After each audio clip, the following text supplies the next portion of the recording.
Coffee पर Kurukshetra show में मेहमानों द्वारा व्यक्त की गई राय और कमेंट्स उनके निजी विचार हैं। मेहमानों की राय को इंडिया टीवी या शो के होस्ट की राय ना मानी जाए। इंडिया टीवी का मकसद किसी भी व्यक्ति या वर्ग की भावना को ठेस पहुंचाना नहीं है।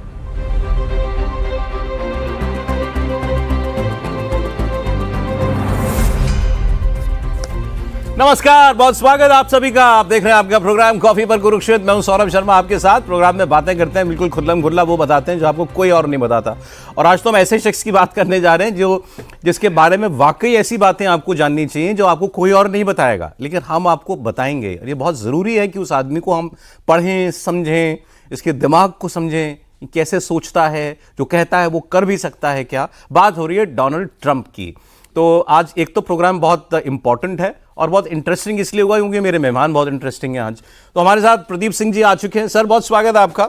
हमारे साथ रॉबिंदर सचदेव जी हैं। रॉबिंदर सचदेव जी जाने माने जियो पॉलिटिकल एक्सपर्ट हैं, खास तौर पर अमेरिका जो है उनका मान लीजिए पीएचडी थीसिस ही है एक तरीके से। और अभी और बताता हूँ आपको। और हमारे साथ दीपक बोरा, एम्बेसडर दीपक बोरा जी हैं। सर, बहुत स्वागत है आपका। थैंक यू, बहुत धन्यवाद। तो एक हमारे साथ अमेरिका के एक्सपर्ट, एक फॉरेन अफेयर्स एक्सपर्ट और एक सारे मामलों के एक्सपर्ट। ये सारे मामलों के एक्सपर्ट है। कहानी आज ट्रंप की आपको बताना इसलिए जरूरी है क्योंकि ट्रंप को लेकर के कुछ नई बातें सामने आई और वो ऐसी बातें जो सुनकर यकीन नहीं किया जा सकता, वाकई नहीं किया जा सकता। तो मैं आपको वो बात क्या है वो मैं आपके सामने जो है वो अभी रखने जा रहा हूं। हुआ ये कि एक तो ट्रंप अभी दुनिया भर में टैरिफ को लेकर धमकाते फिर रहे हैं। भारत को लेकर उन्होंने पहले ये कहा था कि कल खबर आई कि उन्होंने कहा कि भारत के साथ ट्रेड डील होने वाली, तो हमारे लिए बड़ी खुशी की खबर थी, राहत की खबर थी कि चलो जो बाकी देशों को चिट्ठियां भेज रहे हैं 25% 35% टैक्स की, हमसे वो डील कर रहे हैं। लेकिन आज उन्होंने कहा कि ब्रिक्स में जो है उसको 10% टैक्स तो देना पड़ेगा एक्स्ट्रा। हम ब्रिक्स में हैं। इंडिया का नाम लेके सवाल पूछा गया था। उन्होंने कहा जो भी ब्रिक्स में है उसको 10% टैक्स देना पड़ेगा। अब आज जो खबर आई है ये तो कुछ सोच ही नहीं सकता। 2024 पिछले साल जब ये अभी कैंपेन में थे इलेक्शन के अपने, उस वक्त ये अपने कुछ डोनर्स से कैंपेन में बात करते हुए कुछ बातें कह रहे थे। किसी ने उसकी ऑडियो रिकॉर्डिंग बना ली। वो ऑडियो रिकॉर्डिंग आज जाके लीक हुई है। अब वो अमेरिका की न्यूज़ चैनल कैरी कर रहे हैं, तो मैं कॉपीराइट की वजह से वो आपको मैं सुना नहीं सकता, लेकिन जो उसमें क्या कहा गया है वो मैं आपको बता सकता हूं। फिर हम चर्चा शुरू करते हैं। तो ट्रंप मोटे मोटे शब्दों में इन्होंने ये कहा कि मैंने पुतिन को, रशिया के राष्ट्रपति को और चाइना के राष्ट्रपति शी जिनपिंग को खूब धमका दिया था। क्या धमकाया था ये सुनने वाली बात है। तो आप पढ़ रहा हूं आपके लिए उन्होंने बोला क्या। ऑडियो रिकॉर्डिंग मैंने सुनी है, यही है। इन्होंने कहा मैंने पुतिन से कहा, हिंदी में बता रहा हूं आपको, इन्होंने कहा कि अगर तुम यूक्रेन पे हमला करोगे तो मैं मॉस्को पे बम मार दूंगा और बर्बाद कर दूंगा मॉस्को को। मेरे पास और कोई विकल्प नहीं होगा। पुतिन कहते हैं कि मैं विश्वास नहीं करता। उन्होंने कहा नो वे। पुतिन ने कहा नो वे। मैंने कहा वे, मैं कर दूंगा। लेकिन ये ट्रंप बोल रहे हैं।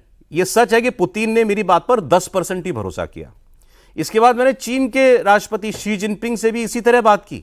शी जिनपिंग से मैंने कहा आप जानते हैं कि अगर आप ताइवान पर हमला करेंगे तो मैं बीजिंग पर बमबारी कर दूंगा। तो शी ने सोचा मैं पागल हूं।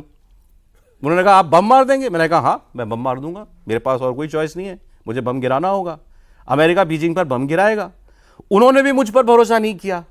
उन्होंने भी ये कहा कि 10% ट्रंप कह रहे हैं कि शी जिनपिंग को भी मेरी बात पर 10% भरोसा हो गया। तो पुतिन ने भी इनकी बात पर 10% यकीन किया, शी जिनपिंग ने भी 10% यकीन किया। लेकिन ट्रंप आगे ये कहते हैं कि अगर ये 5% भी भरोसा करते हैं तो मेरे लिए बहुत है कि ये मेरी बात 5% भी मान लें तो मेरा काम हो जाएगा। और वो कहते हैं इन्होंने मेरी बात का यकीन किया। अब सोचिए जरा, अमेरिका का राष्ट्रपति पुतिन को कहेगा कि मैं मॉस्को पे बम मार दूंगा, शी जिनपिंग को कहेगा कि मैं बीजिंग बर्बाद कर दूंगा। ट्रंप ने यह बात कही, कम से कम क्लेम की।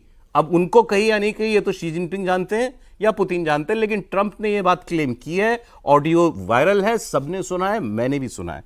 तो आज का जो हमारा सब्जेक्ट है सर वो ये है कि ट्रंप क्या है। ट्रंप ट्रेडर है, लीडर है, डीलर है, इंटिमिडेटर है, थ्रेटनर है, बुली है, ब्लफ मास्टर एक शब्द आया हमारी बातचीत में आज। क्या है ट्रंप? और अभी धमकी दुनिया भर को दे रहा है और हमें तो 10% टैक्स की धमकी दे ही रहा है। अब साहब एक्सपर्ट सभी लोग हैं, लेकिन ये देखिए मैंने आपसे कहा था कि ये ट्रंप के एक्सपर्ट ने, उन्होंने ट्रंप पे किताब लिखी है। रॉबिंदर सचदेव साहब ने, इतना महान काम ट्रंप पे किताब लिखना। और ये जितनी दिख रही है ये तो अभी पहला एडिशन भी नहीं है, ये मतलब इन्होंने मंगवा लिया पब्लिशर से, इससे और सवागुनी मोटी किताब है ये, 770 पन्ने की किताब लिखी। सर आपने क्या लिख दिया? 770 पन्ने ट्रंप पे मैं बता देता हूँ, 770 पन्नों में बार बार लिखा है Trump Trump Trump Trump Trump. Sir sure नहीं, इसमें मैंने एग्जैक्टली जो आप बात कर रहे हैं अभी, और हम जब पहले बात कर रहे थे कि ट्रंप की शख्सियत कैसी है, और इंटरेस्ट है, क्यूरियोसिटी है, और काफी कुछ डिपेंड भी करता है जो ये डिसीजंस लेगा, राइट। तो इंटरेस्ट है, तो इस किताब में मैंने 3 हिस्सों में मान लीजिए, एक तिहाई है इसका बचपन, पैदाइश, पढ़ाई, और इसने अपना इनिशियल करियर कहाँ करा। अभी हम जो ब्लफ मास्टर कह रहे हैं, ये न्यूयॉर्क में 1980 के दशक में इसने बिजनेस ज़्यादा शुरू करा, 70-80 में। वहाँ ट्रेड यूनियंस के साथ डील करना पड़ता था, वहाँ की लोकल न्यूयॉर्क की सरकार भी करप्ट थी जोनिंग परमिशंस के लिए, इसने बड़े बड़े स्काई स्केपर्स बनाए। तो न्यूयॉर्क की रियल एस्टेट इंडस्ट्री में ब्लफ करना, आर्टिफिशियल डेडलाइन देना, इधर से उधर साइड जाना, ये सब उस रगड़ाई से निकला हुआ है। तो एक तिहाई किताब ये है कि इसकी शख्सियत क्या है इस तरह की। फिर एक तिहाई किताब है कि अमेरिका की कल्चर आज क्या हो गई है, जो कि हम सब बार बार देखते हैं। अमेरिका के अंदर बंटवारा हो गया है, 2 हिस्से हो गए हैं, ट्रंप के मागा और दूसरे डेमोक्रेट्स। दोनों एक दूसरे से बहुत डरते हैं और बहुत गुस्से में है। ट्रंप वालों को गुस्सा ये है लिबरल से कि ये तो कम्युनिस्ट बनाएंगे देश को, और उन्हें डर ये है ट्रंप के फॉलोअर्स का कि अगर ये सत्ता में आ गए तो हमारा घर गया, हमारी सारी जो इंडिपेंडेंस कंजर्वेटिव प्रिंसिपल्स गई। उधर जो लिबरल डेमोक्रेट्स हैं उन्हें ये डर है कि अगर ये आ गए तो डिक्टेटर बनेगा, अथॉरिटेरियन बनेगा। तो दोनों साइड्स एक दूसरे से बहुत डरते हैं। तो अमेरिका एक डिवाइडेड नेशन हो कल्चर।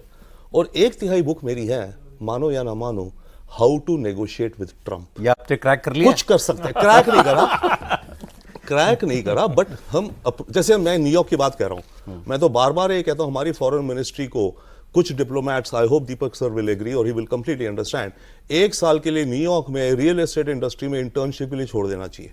जाके बिल्डिंगें बनाओ वहां। नहीं सर, वहां पे डील्स देखो ना, डील्स बनाओ, डील्स ब्रोकर करो, खरीद बेच करवाओ, ये वो करो, तो वो समझ जाएंगे इस आदमी को। वो किताब पढ़ो, बहुत The Art समझ of the जाएंगे। Deal 1984 सब बता देगा ट्रंप का पूरा। Exactly। इसकी जो उसने क्या इसकी जो किताब है, सोल को बेर कर दिया। इसने अपनी किताब में लिखा आर्ट ऑफ डील में करीब 30 पॉइंट्स है कि मैं कैसे डील करता हूं, मैं ब्लफ करता हूं, मैं आर्टिफिशियल डेडलाइन सेट करता हूं।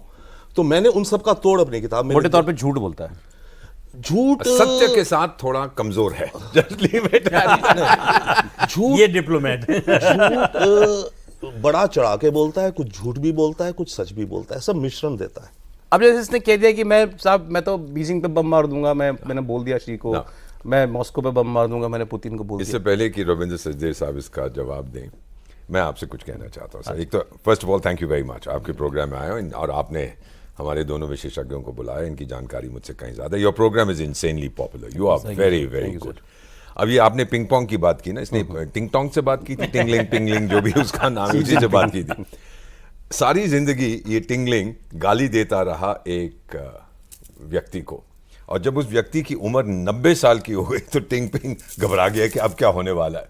तो सर मैं अभी वहीं था, और ये दलाई लामा की तरफ से एक खटक मैं अरे आपको वाह सर, उनकी वाह, तरफ से क्या विद बात। Blessings Thank you from so His much. Holiness, It's an honor sir. Thank you. ये उनकी तरफ से है. He had blessed it and I was asked to give it to someone very special. तो Thank बहुत you so much, special. sir. I'm honored, sir. तो देखिए 90 साल की उम्र में पहुंचे हैं and we are talking about what happens अगर ट्रांजिशन हो जाए, तो वो घबरा पड़ा पिंग पोंग, और उसका एम्बेसडर यहाँ पे बेवकूफ वो ट्वीट करता है ये हो जाएगा वो हो जाएगा, हम सिलेक्ट करेंगे नया Dalai, idiots. Now basically with Trump एक बॉलीवुड का गाना मुझे बहुत अच्छा लगता है सर, और ट्रंप ने ये सारी दुनिया के लिए ट्रंप का गाना है, और तेरा ध्यान किधर है तेरा हीरो इधर है। तुम लोग मुझे इग्नोर नहीं कर सकते हो, you hate me you love me, he wants to upend the world. कि पूरी दुनिया नार्सिसिस्टिक पर्सनालिटी यही तो होती है, नरगिसी personality, you want attention and he is that kind of. आप बिलीव कर सकते हैं कि वो शी को और पुतिन को बोला होगा कि मैं बॉम्ब कर दूंगा तुम्हारी कैपिटल्स? हमने देखी है ट्रंप की हकीकत, लेकिन दिल के खुश रखने को गालिब, ये ख्याल अच्छा नहीं कर सकता। पर उसने बात बोली ट्रंप ने, शुक्र है किसी ने वीडियो बना लिया, ऑडियो बना लिया उस चीज का। सर ऐसा आदमी है ये, अब वो कुछ भी कहिए उसने धमका के मैं इतना टैरिफ 100%, 150%, 300% सबको डील पे तो ले ही आया है ना। पहले हमने तो चलो पहले दिन से कह रहे था हम आपके साथ ट्रेड डील करना चाहते हैं, बाकी देशों ने कुछ ने हिकड़ी दिखाई, चाइना ने बहुत दिन तक दिखाई, आप लेकिन फिर मेज पे आना पड़ा। पे आ गया। और ऐसे ही कई और देश में, और जिन्होंने नहीं मानी बात, उसकी शर्तें नहीं मानी, उनके ऊपर वाकई उसने टैरिफ लगा रखे हैं, टैक्सेस लगा रखे हैं। तो आपके लिए ब्लफ मास्टर है नहीं, या वाकई में डीलर है? देखिए, आपने ब्लफ मास्टर का इस्तेमाल किया। भोपाल की एक कहानी है। भोपाल में 2 गुंडे हुआ करते थे। सूरमा भोपाली। सूरमा भोपाली की बात नहीं कर रहा हूँ। 2 गुंडे हुआ करते थे, दोनों के गुट थे और अक्सर झगड़ा होता था। और दोनों जो है मैदान में आते थे कि रोक लो हमको, नहीं आज कुछ हो जाएगा। तो दोनों के समर्थक नहीं नहीं नहीं भैया ऐसा नहीं होना चाहिए, रोक लेते थे। लोग परेशान हो गए, बहुत दिन तक ये चला। दोनों के जो सपोर्टर थे एक दिन कहा छोड़ दो इनको। छोड़ दिया। अब दोनों आगे बढ़े, कोई रोक ही नहीं रहा है। दोनों चुपचाप निकले और घर चले गए। तो ट्रंप का ये है, देखिए अमेरिका दुनिया का सबसे ताकतवर देश है, इसमें तो कोई दो राय है नहीं। अमेरिका का राष्ट्रपति चाहेगा, ट्रेड डील चाहेगा जिस देश से भी, वो देश बात करने आएगा ही, मना तो नहीं कर देगा। चीन को भी अमेरिका की ज़रूरत है, अमेरिका को चीन की ज़रूरत है। ये ग्लोबलाइजेशन के बाद इंटरडिपेंडेंट हो गया है, पूरी दुनिया हो गई है। किसी का किसी के बिना काम नहीं चलेगा, लेकिन ये भी गलतफहमी किसी को नहीं होनी चाहिए कि हमारे बिना जो है दूसरा बर्बाद हो जाएगा। जो ब्राज़ील की अभी ब्राजील के राष्ट्रपति ने चमकाया भी ट्रम्प को। सर बात सही है। आपस में बनती नहीं है बिल्कुल एट ऑल, क्योंकि लूला भी आपको पता है 15 महीने या 2 साल जेल में रहा था, और अब वो अपने जो प्रीडिसेसर था हायर बोल्सोनारो, उसके पीछे पड़ा हुआ। वो ट्रम्प का बहुत दोस्त था बोल्सोनारो। हाँ, उसने कहा कि जितना अमेज़न फॉरेस्ट है सारी लकड़ी काट के ले जाए यहाँ से। So he is very happy. In fact he has been threatening, उसने धमकी दे रहा है लूला को कि अगर इसको कुछ हुआ तो देखना फिर मैं क्या करता हूं। लोगों ने कहा जा घर में बैठ जा, कुछ नहीं होने वाला, मेरे को डर नहीं लगता तेरे से। But it's funny how he manages, you know, he is an equal opportunity offender. वो सबको नाराज कर देता है, वो डिस्टिंक्शन नहीं करता। लेकिन ट्रम्प को बोला, देखिए दावे क्या कर रहे हैं चुनाव कैंपेन से लेकर अभी तक, 90 दिन में 90 डील करूंगा। कितनी डील हुई? 190। चीन से किया। चीन से किया, ब्रिटेन से किया और वियतनाम से किया। 3 देशों से किया। भारत से होने की बात हो रही कि हो जाएगी, मिनी डील हो जाएगी। होगा कि नहीं वो पता नहीं है। आपने कहा कैंपेन के दौरान ही शुरू किया और राष्ट्रपति पद की शपथ लेते ही कहा सारे युद्ध रुकवा दूंगा मैं, रूस यूक्रेन का युद्ध रुकवा दूंगा, इजराइल हमास का रुकवा दूंगा, सब आप घोषणा करते रहे। कोई 24 घंटे की डेडलाइन दे रहे थे, कोई 1 हफ्ते की दे रहे थे, कोई युद्ध नहीं रुकवा पाया। बल्कि एक युद्ध में आपको शामिल होना पड़ा, इजराइल ने जब ईरान पे। हाँ, तो इसलिए कहना ये बड़ा आसान है। जो नारा चलाया उन्होंने, जिस पर जीते, मागा, मेक अमेरिका ग्रेट अगेन, तो शायद ट्रम्प को ये गलतफहमी हो गई कि पहले अपने को ग्रेट बना लूं, उसके बाद अमेरिका को ग्रेट बनाऊंगा। तो जिस तरह की वो बातें कर रहे हैं, ये बात ब्राज़ील के जो राष्ट्रपति ने कही, बिल्कुल ठीक कही। इतने बड़े देश के राष्ट्रपति को इस तरह की भाषा शोभा नहीं देती है। आप धमकी किस बात की दे रहे हैं भाई? कोई आप पर ऐसा तो है नहीं कि निर्भर है कि अमेरिका जो है मदद देना बंद करेगा तो पूरा देश खत्म हो जाएगा। आपको किसी की कम, किसी की ज़्यादा ज़रूरत है। तो आपको अगर अपने, ये सही बात है, सभी देश अपना नेशनल इंटरेस्ट देखते हैं। तो डिप्लोमेसी में एम्बेसडर साहब जानते हैं कि भाई कोई परमानेंट दुश्मन और दोस्त होता नहीं, केवल इंटरेस्ट परमानेंट होता है। तो सब अपने देश का इंटरेस्ट देख रहे हैं। अपने देश के इंटरेस्ट की कीमत पर कोई किसी तरह की डील नहीं करेगा। ठीक है। तो इसलिए जो है अब उनके डर बहुत सारे हैं। मतलब एक तो जितने दावे किए कोई सही साबित नहीं हो रहा है।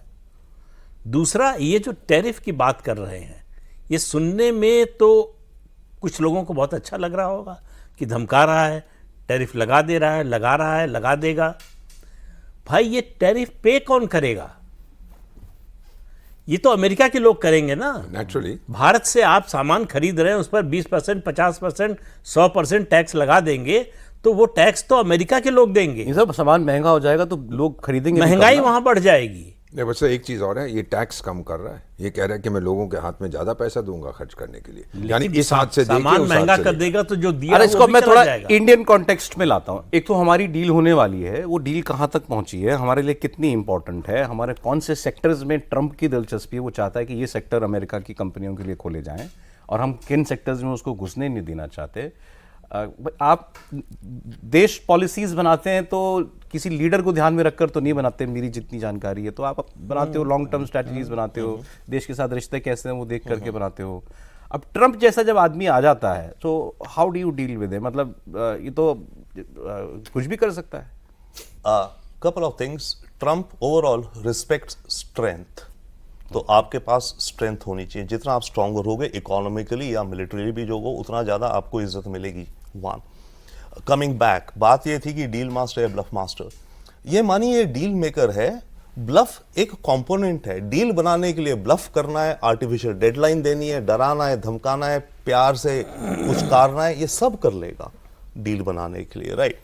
इससे पहले जो आप बात कर रहे थे पुतिन वाली, किसने कहा मैं पुतिन को, मतलब बोला मैंने मॉस्को में बॉम्ब डाल दूंगा, बोला हो ना हो पुतिन को, बट ये बात है कि इलेक्शन से पहले ट्रंप अपने एडवाइजर्स को दो चीजें बोलते थे, मैं 24 घंटे में जो ये जंग रुकाऊंगा कैसे, मैं दोनों को धमकाऊंगा, पुतिन को बोलूंगा तू रोक नहीं तो मैं तुझे बम मारता हूं, जेलेंस्की को इतना दूंगा कि तेरा देश बर्बाद हो जाएगा, और जेलेंस्की को बोलूंगा तू जंग रोक, नहीं तो मैं तेरे को पैसे देने बंद कर रहा हूं, आर्म्स बंद कर रहा हूं, यूरोप को भी बोलूंगा तुझे नहीं देगा, तो मैं दोनों को धमकाऊंगा तो दोनों पीछे हटेंगे, मैं युद्ध रुकवा दूंगा। ये इसकी इनिशियल स्ट्रैटेजी थी। अब ये बात इसने पुतिन से कही नहीं या नहीं कही वो हम नहीं जानते, right. Now coming to the point of India, हमारा जो इस ट्रेड में है, देखिए ये जो ट्रेड डील कर रहे हैं टैरिफ्स को लेकर के, टैरिफ वर्ड ज्यादा यूज हो रहा है पर मेरे ख्याल से एक शब्द इक्वली ज्यादा यूज होना चाहिए, आपने जिक्र करा नॉन टैरिफ बैरियर्स, यानी कि भारत की या किसी भी देश की कौन सी मार्केट खोली जाए। देखिए टैरिफ तो हुआ कि हमारा सामान वहां गया, उस पर कितनी ड्यूटी पड़ी, ठीक, उनका हमारे यहाँ आया कितनी ड्यूटी पड़ी, हार्ले डेविडसन पर हमने 150-200% ड्यूटी लगाई, है जो ड्यूटीज हैं टैरिफ। जो नॉन टैरिफ शब्द है उसका मतलब है कि कई सेक्टर हैं भारत में जिसमें अमेरिका किसी भी देश से इंपोर्ट अलाउड नहीं करते, जैसे कि एग्रीकल्चर में, जैसे कि डेयरी में, जैसे कि इंश्योरेंस में हम कितनी फॉरेन इन्वेस्टमेंट आ सकती है इन सेक्टर्स में, मेडिकल डिवाइसेस में, तो इन सब चीज़ों को कहा जाता है, जैसे आपके दर्शक जानते हैं हम सब, नॉन टैरिफ बैरियर्स। इनका फोकस ये है, केवल यही नहीं कि इंपोर्ट ड्यूटीज से पैसा अपने देश में कमाना, दूसरे देशों को, भारत को, वियतनाम ने बोला था अमेरिका को, वियतनाम में इन्होंने 40% लगाई थी, वियतनाम ने बोला सर हम 0 कर देते हैं, तो इसका एडवाइजर पीट नवारो जो कि सारी इस पॉलिसी का आर्किटेक्ट है, उसने कहा तुम 0 कर दो में मतलब नहीं है, हम चाहते हैं तुम अपनी मार्केट्स को खोलो। okay. तो वो प्रेशर हम पे भी आएगा। अब उसको देखते हैं हम कैसे मैनेज कर रहे हैं ओवरऑल। और जहां तक मेरे जितना बड़ा सर हमारा एग्रीकल्चर और डेयरी तो नो गोज है ना, कि हम यहाँ हमारा नहीं नो आने है, अभी तक नो है और हम नहीं करेंगे। पर देखिए सेम एग्जांपल फेस कर रहा है जापान। जापान को लेकर ट्रंप कंप्लेन कर रहा है और 25% लगाई है, कह रहे कि जापानी अपने राइस के लिए मेरी मार्केट नहीं खोल रहे, इसलिए मैं 25% लगा रहा हूं। याद है कल ही इसने कहा। और साउथ कोरिया के ऊपर भी, साउथ कोरिया पे भी लगा रहा है 25, बट जापान का, मैं एग्रीकल्चर के एंगल से कह रहा हूं, ही सेइंग कि जापान अपने राइस को बहुत प्यार करते हैं, इसलिए वो अपनी मार्केट। अब आप बताइए कि हमारे एग्रीकल्चर और कृषि और ये दुग्ध उत्पादन या डेयरी प्रोडक्ट्स का सेगमेंट खोले बगैर, मार्केट खोले बगैर ये डील हो सकती है उससे? इसमें 2 पार्ट दिख रहे हैं मुझे फिलहाल। देखिए हम जो बात कर रहे हैं ना, हम कह रहे हैं डील 2 भागों में होगी, एक होगी मिनी डील, फिर होगी मेजर डील, फुल डील, जो कि जब ट्रंप इंडिया में आएगा क्वाड की मीटिंग के लिए जुलाई अगस्त में। तो मेरे विचार से हमारा प्रयास ये है कि अभी एग्रीकल्चर डेयरी को साइड में रख के ये जो मिनी डील है ना बाकी और सेक्टर्स की, वो हम बना लें। एग्रीकल्चर के मुद्दे को आगे जाकर के देखेंगे हम। आई थिंक अभी फिलहाल मुझे ये अपनी स्ट्रैटेजी दिखती है। ये बिल्कुल सही कह रहे हैं रविंद्र सचदेव साहब। हमारे हमेशा से शुरू से ये चाणक्य नीति ये रही है, जो कंटेंशियस इश्यूज हैं उनको आप थोड़ा बैक बर्नर पे, लॉकर में डाल दीजिएगा, और जिस पे अग्रीमेंट आसानी से हो सकता है एटमॉस्फेयर बनाने के लिए, वो आप करिएगा। अभी आपने जिक्र किया पुतिन को उसने धमकी दी है कि नहीं, तो मैं थोड़ा सा ट्रंप की तरह एक्टिंग करना चाहता हूँ। हाँ जी, पुतिन साहब धमकी दी थी कि नहीं, मैं मोबाइल पे बात कर रहा हूँ उसके साथ जैसे ट्रंप साहब हमेशा कहते हैं मैंने फोन उठा के इसको धमकी दी, उसको धमकी दी, etcetera. You know basic issue, as दोनों हमारे एक्सपर्ट्स ने कहा है, डोनाल्ड ट्रंप को आपको बहुत ध्यान रखना पड़ता है how you deal with this person. ये चाणक्य की, I think he has a copy of Chanakya नीति अपने बेड साइड टेबल पे। चाणक्य ने ये पहली चीज कही थी कि शक्ति इज्जत करती है केवल शक्ति की, और ट्रंप भी उन्हीं देशों की इज्जत करता है, उन्हीं लीडर्स की इज्जत करता है जो शक्ति का प्रदर्शन करते हैं। दैट इज व्हाई उसकी पर्सनल इक्वेशन जो है वो प्राइम मिनिस्टर नरेंद्र मोदी के साथ बहुत तगड़ी है। ऑफ कोर्स पर्सनल इक्वेशन का इतने खास मायने नहीं है, क्योंकि लॉर्ड पाल्मर्स्टन इंग्लैंड वाले थे, उन्होंने कहा था कि भाई इटर्नल एनिमीज नहीं होते, परमानेंट फ्रेंड्स नहीं होते, सिर्फ हमारे जो इंटरेस्ट हैं वो इटर्नल और परमानेंट होते हैं और उसी के लिए हम मेहनत करते हैं। That is the actual quotation जो उन्होंने कहा था। सो मेरा ये मानना है सर कि he respects the prime, I have seen them together, respect करता है प्राइम मिनिस्टर को, लेकिन उससे बड़ा है उसकी डोमेस्टिक कंस्टिट्यूएंसी। मोदी की इज्जत करते हैं, मोदी की इज्जत करते हैं, लेकिन अमेरिका की जो मागा वागा लोग हैं वो भागा भागा घूमते हैं, उनकी भी तो उसको जरूरत है अभी ना। आप मेरे को बड़े अच्छे मोड़ पे ले आए चर्चा के। मैं पूछने ही वाला था कि मोदी जैसे आदमी, भाई भारत देश, भारत का एक आत्मसम्मान है और भारत का नेता, वो भी 3 टर्म मेजॉरिटी वाला नेता, वो व्यक्ति इतने नखरे, इतने टैंट्रम्स, इतनी धमकियां कैसे सह रहा है? मैच्योरिटी। और अब मोदी कैसे डील कर रहे हैं इससे? ऐसा है कि आप मोदी की पर्सनैलिटी को देखिए। 24 साल से पावर में है, पहले चीफ मिनिस्टर के रूप में, अब प्राइम मिनिस्टर के रूप में। सबसे बड़ी ताकत मोदी की क्या है? पेशेंस। कभी नी जर्क रिएक्शन करते हुए आप मोदी को नहीं देखेंगे। और 24 साल से दुनिया में कोई ऐसा नेता नहीं है जो 24 साल से गाली सुन रहा हो और रिएक्ट ना करे। और रिएक्ट ना करे। रिएक्ट ही नहीं, एक्ट ना करे। जब पावर हो तब भी एक्ट ना करे। ये क्षमता केवल मोदी में है। और ट्रंप को डील कर, ट्रंप खुद मान चुके हैं कि मोदी से जो है कड़ा नेगोशिएटर तो कोई है नहीं। तो एक क्वालिटी तो वो मान चुके हैं, दूसरे से उनका साबका अब पड़ने वाला है। देखिए, ये ऑपरेशन सिंदूर पर वो जो बकवास लगातार कर रहे हैं, 15, 16, 17 कितनी बार कर चुके हैं। आप देखिए, प्राइम मिनिस्टर चाहते तो रिएक्ट कर सकते थे, नहीं किया। अपोजिशन इसी को लेकर उनको जो है उनकी आलोचना कर रहा है। लेकिन आप सोचिए कि वो वही बात है कि आप मुझे गाली दीजिए, हम गाली ही ना दें पलट के, तो आपका गुस्सा और बढ़ता है। फिर और एक गाली देते हैं, फिर और एक गाली देते हैं, अंत में आप खुद हार जाते हैं। तो मोदी अपने विरोधी को उसी की ही रणनीति में थकाते हैं। तो मोदी का स्ट्रेंथ है पेशेंस। इन्होंने जो कहा है ना sir, he is spot on, I couldn't put it better. जो आपने बोला इज परफेक्ट, स्ट्रेटेजिक पेशेंस। और ये कहाँ से सीखा है सर, अगर आप क्षमा करेंगे, जस्ट वांटेड टू से, ये भगवत गीता से, जब भगवान श्री कृष्ण गए थे मध्यस्थता करने, स्ट्रेटेजिक पे 99 गालियां दी उसने और समी बात फिर उन्होंने रिएक्ट किया। So that is strategic patience, and Modi knows this better than anybody. I mean, दुनिया में he is being acknowledged as the most popular leader. 3 साल से रेगुलरली हर हफ्ते। तो ये strategic patience बहुत जरूरी है। Trump is in a hurry, क्योंकि उसको पता है कि 4 साल के बाद या 3 साल, अब जितने भी टाइम बचा उसके बाद तो मैं वापस नहीं आ सकता 2 टर्म। लेकिन भारत में कोई लिमिट नहीं है। और prime minister Modi, if he wants, एक बार पूछा गया था कि how would you like to be remembered, कैसे चाहते हो लोग याद रखें? बोले as a ordinary servant of India. इससे बड़ी क्या चीज हो सकती है सर? आपके हिसाब से ये मोदी जी की स्ट्रैटेजी ठीक है? 100%। No, you react to Trump, वो नाराज हो जाएगा और कुछ भी कर सकता है। ये तरीका है ट्रंप से डील करने का? नहीं, नाराज की बात छोड़िए, वो बेइज्जती कर सकता है। आपने देखा था ना उसका क्या किया था उसने, बेगिंस्की का, बेगिंस्की ने क्या नाम है उसका? हाँ वही नहीं, नो एब्सोल्युटली यस। देखिए, कपल ऑफ थिंग्स। एक ये भी कहा जाता है ना, जब स्टॉर्म आता है तो जो पेड़ एकदम रिजिड खड़ा होता है वो गिरता है, जो पेड़ थोड़ा लचीला होता है वो लचीला होता है, वापस आ जाता है। तो एक वो, सेकेंडली हमें अपनी असलियत भी देखनी है। हमारी जहाँ इकोनॉमी है, जहाँ हम जाना चाहते हैं, और हमारा यहाँ जो दुश्मन पड़ोस में खड़ा है, दुश्मन नहीं तो कॉम्पिटिटर कह लो, चाइना खड़ा है, मानो जो भी कहें, हमें फोकस रखना है अपने गोल पे। हमारा गोल क्या है? अपने देश की डेवलपमेंट, हमारे देश में जॉब्स, R&D, जितना भी जो भी कुछ कह लो, बढ़ोतरी, हमें अपना फोकस रखना है। ट्रंप के जो कह रहा है, कई चीजों को मेरे ख्याल से हमें चुपचाप इग्नोर या साइड स्टेप कर देना चाहिए। वही बात है, क्यों कर रहे हैं, क्यों प्रोवोक करो? यस, एग्जैक्टली वही कर रहे हैं, because we know and we have to realise हम एक $4 ट्रिलियन की इकोनॉमी। तो आपको ये वो इसे आपकी वीकनेस नहीं समझेगा? नहीं, वो समझे भी। नो, मोदी के बारे में तो कहता है कि is a tough negotiator, but बात यह है कि अगर जब मामला when rubber hits the tyre, हो सकता है वो भारत, हम एडजस्ट करेंगे अमेरिका के साथ, हमें करना पड़ेगा, वो रियलिटी है। कई जगहों पे हम एडजस्ट करेंगे, हमें करना पड़ेगा। अब वो कौन चीजें हैं और हम कम से कम कितना बेंड हो, वो हमारी काफी कुछ चीजों पे डिपेंड करेगा। पर ट्रम्प कहता तो है मोदी जी को स्ट्रांग नेगोशिएटर है, बड़ा स्मार्ट है, कहते हैं, मानते हैं सब। बट जब बात आएगी डील पे तो रॉ जो मैटर्स हैं वो तो नंबर्स आप देखिए ना। असलियत जो है American economy, Indian economy, growth, बाकी पार्टनरशिप्स, ये हमें क्या चाहिए, सप्लाई चेन एंड ऑल। तो आई थिंक लीडर्स को, रिस्पॉन्सिबल लीडर्स को, and specially leader like Modi ji, Trump India को पार्टनर की तरह देखता है 100%। और बचा कौन है उसके पास? अमेरिका, चीन तो खत्म हो गया sir, as you know, they not going to let him in. Europe के साथ उसकी समस्या हो रहा है। 140 करोड़ का और कौन सा देश है? मैं हूं ना। अगर आप मान लीजिए रविंद्र सचदेव साहब उनको अच्छी तरह से जानते हैं, सारी फैक्ट्रियां वापस ले जाइए अमेरिका, वहां सब कुछ बनाइए, कौन खरीदेगा? नहीं, जा भी नहीं पाएंगी वो।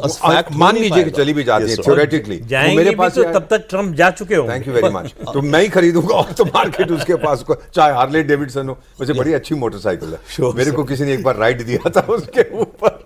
सो you know this is it. Sorry, go ahead sir. No sure.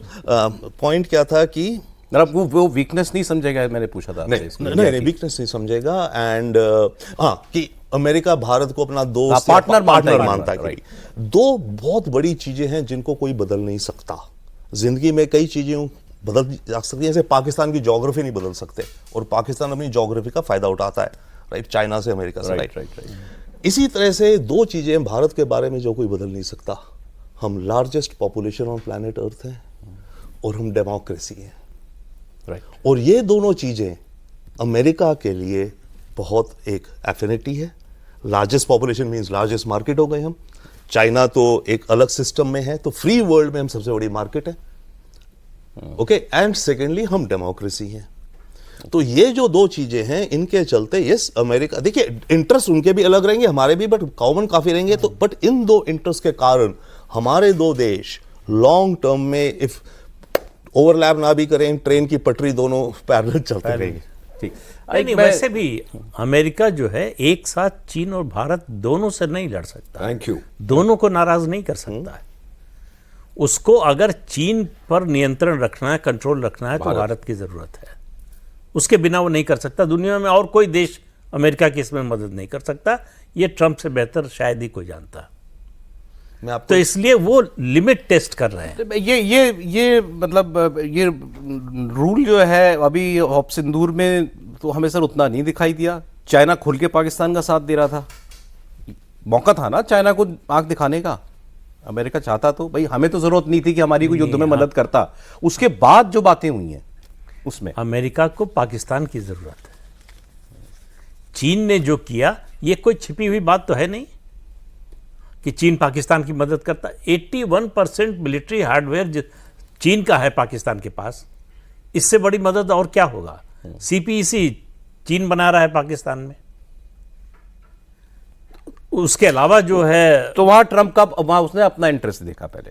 वो हमेशा अमेरिका, चाहे ट्रंप हो ना हो, अमेरिका हमेशा अपना नेशनल इंटरेस्ट देखता है। मैं एक चीज पूछना चाह रहा था आपसे सर कि अभी सारे मेहमानों ने बोला कि भाई प्राइम मिनिस्टर मोदी की ट्रंप से डील करने की जो स्ट्रेटेजिक पेशेंस की नीति है बिल्कुल सही है, और ऐसा अभी इस व्यक्ति के साथ हमें ऐसे ही चलना चाहिए। ठीक, मैं जानना चाहता हूं, भारत ने कभी अमेरिका को एटीट्यूड दिया है हमारे नेता ने? भाई हमने जितना सुना पड़ा है, एक ही इंस्टेंस है जब मिसेस गांधी निक्सन से मिलने गई थी। अच्छा, निक्सन नर्वस थे मिसेस गांधी से मिलने से पहले। कोई अमेरिका का प्रेसिडेंट किसी और देश के जो का हेड हो, प्राइम मिनिस्टर या प्रेसिडेंट, उससे मिलने से पहले नर्वस हो, ये मतलब कम से कम हमने पढ़ा नहीं। ब्रजर साहब ज़्यादा बता सकते हैं। तो वो स्थिति जो है उसके बाद किसी प्राइम मिनिस्टर की नहीं हुई भारत के कि sir you are absolutely right. जो मिलने गई थी सर, मैंने मिनट्स देखे हैं उसके, when I was on the America's desk. मिलने गई थी और बातचीत हुई उनकी, एटसेट्रा। बोली हम पे बहुत प्रेशर है, आप समझाइए पाकिस्तान को, ना ठोकें। 1 करोड़ वहाँ से शरणार्थी आ गए हैं, मेरी इकोनॉमी अभी बहुत कमज़ोर है। 65-66 में रुपये को डिवैल्यू किया था, I can not deal with this. तो फिर जाते वक्त उसने कहा कि my advice to you, if you wish to attack Pakistan, don't. ये निक्सन के शब्द थे। और ये बोली जाते वक्त राष्ट्रपति जी, जब आपसे हमें राय चाहिए होगी हम आपसे मांग लेंगे। क्या बात। और कहते हैं, she was an iron woman, when I need your advice I will take it. और जो मैंने देखा था, जो हमारे वहां उनके साथ बैठे थे उस समय, जो हमारे राजदूत थे, बोला कि एज शी एंटर, जैसी वो जो बदमाश था, क्या नाम था उसको, किसिंजर ऐसा कुछ नाम था, तो वो हाँ जो किस करता रहता था, किसी वैसा कुछ नाम था उसका।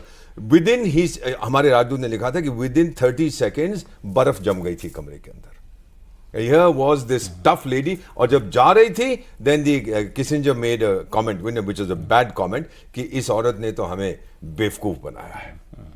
This was the comment he made. She was tough. I mean, that meeting, जो आपने कहा है कि जैसे किसी आंख में, और पीएम भी वही कर रहे हैं। He is the second one. She of course did it in one context, वो पाकिस्तान की, but he's doing it across the board, आंख से आंख मिला के। All right, आजा मैकडोनल्ड, मैं नरेंद्र मोदी हूँ, आजा। उसी में जो एटीट्यूड की बात में एग्जाम्पल, रशिया यूक्रेन वॉर, हमें बोला जा रहा था बार बार रशिया से तेल मत खरीदो, तो हमने जो जवाब दिए अमेरिका को कि भाई किस कारण हमें लेना पड़ रहा है, दो बाय द वे उसमें भी हम एडजस्ट करे हैं। हमने अमेरिका से डिफेंस कॉन्ट्रैक्ट्स डिले करे थे अमेरिका के प्रेशर में, ठीक है, असलियत हमें देखनी पड़ती है, पर हम तेल खरीदते रहे और वो प्रेशर बनाते रहे। वेस्टर्न यूरोपियन आपके लीडर्स आ रहे थे इंडिया में कि आप अपनी पॉलिसी चेंज करो इत्यादि। वो प्रेशर हम पे तब रुका तो हम पुश बैक, और जैसे आप कहेंगे एटीट्यूड दिखाते रहे अमेरिका को। वो प्रेशर हम पे तब रुका जब यूरोप और अमेरिका ने रियलाइज किया कि भारत में जो रशियन तेल आ रहा है वो रिफाइन होकर डीजल बन के यूरोप में जा रहा है, तो यूरोप में डीजल की प्राइसेस ठीक है, इसलिए तब वो पीछे हटे। सबसे समय इतना ही था सर, लेकिन आज की इस चर्चा से जो आश्वासन हमारे सुनने वालों को मिला होगा, सबसे बड़ी बात ये कि हम सही रास्ते पर हैं। Absolutely. ये आदमी ठीक है, आपको कभी ना कभी इसकी किसी बात से कुछ अंदेशा हो सकता है कि अरे भाई हमारे साथ ठीक रहेगा कि नहीं रहेगा, आफ्टर ऑल अमेरिका का राष्ट्रपति है, लेकिन हमको मालूम है इससे डील करना। वो मोदी जी जो कर रहे हैं, जिस तरीके से इससे डील कर रहे हैं, सही कर रहे हैं। मोदी स्कूल ऑफ डिप्लोमेसी, दुनिया भर के नेता आ जाओ हमारे पास। बहुत शुक्रिया रविंद्र सर आपका, और किताब आएगी तो मैं जरूर खरीदूंगा। ट्रम्पोटोपिया, मैं भी नाम याद यानी कि ट्रम्प का यूटोपिया, वो क्या यूटोपिया बनाना चाहता है।